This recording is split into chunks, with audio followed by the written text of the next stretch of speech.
Assalamualaikum warahmatullahi wabarakatuh. Saya Rahayu Sulati Putri, NIM 1911250057 dari kelas 6B, mata kuliah Neuroscience, pembelajaran dalam AUD.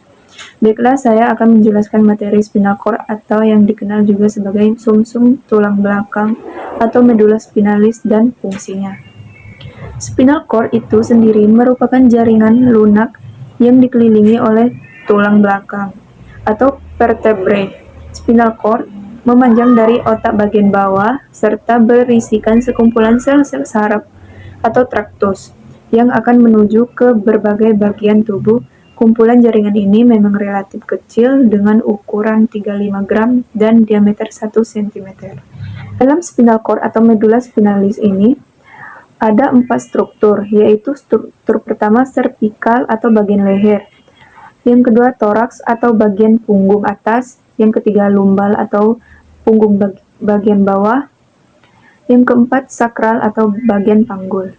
Spinal cord dibagi menjadi 3 fungsi, yaitu yang pertama mengumpulkan dan membawa sinyal atau informasi sensorik yang diterima dari anggota tubuh atau organ indera menuju ke otak. Sinyal atau informasi tersebut bisa berupa sensasi sentuhan, tekanan, suhu panas atau suhu dingin, dan rasa nyeri. Informasi ini akan diproses oleh otak dan diberi respon. Fungsi yang kedua, selain ke otak, medula spinalis ini juga berfungsi membawa sinyal atau informasi dari otak ke otot atau organ tubuh tertentu. Informasi ini bisa disampaikan ke otot, tangan, lengan, jari, dan tungkai kaki. Fungsi yang ketiga, pada gerak refleks impuls melalui jalan pendek atau pintas, yaitu artinya tanpa diolah terlebih dahulu oleh otak kita.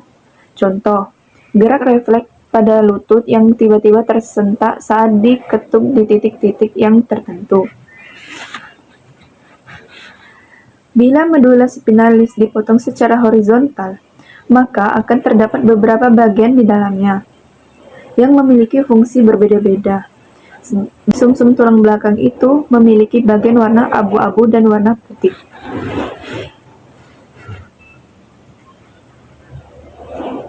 Yang disebut dengan gray matter atau bagian abu-abu dan white matter atau bagian putih. Gray matter atau bagian abu-abu adalah gray matter merupakan bagian gelap berwarna abu-abu dan memiliki bentuk seperti kupu-kupu yang berada di dalam sumsum tulang belakang. Bagian ini terdiri dari badan sel, saraf atau neuron, dan sel glial serta memiliki 4 sayap yang disebut dengan tanduk. Dua tanduk yang seperti di gambar, dua tanduk di depan dinamakan anterior atau ventral, itu mengandung sel saraf atau neuron motorik yang berfungsi untuk membawa informasi dari otak dan medula spinalis ke tubuh untuk merangsang pergerakan. Dua tanduk yang di belakang atau disebut dengan posterior atau dorsal itu membawa informasi sensorik seperti sentuhan, tekanan, atau rasa sakit dari tubuh kembali ke medula spinalis dan otak. Sedangkan white matter atau bagian putih, gray matter di dalam medula spinalis terbungkus oleh bagian berwarna putih yang disebut dengan white matter. Bagian ini berisi akson yang memungkinkan berbagai bagian sumsum tulang belakang untuk berkomunikasi dengan baik dan lancar.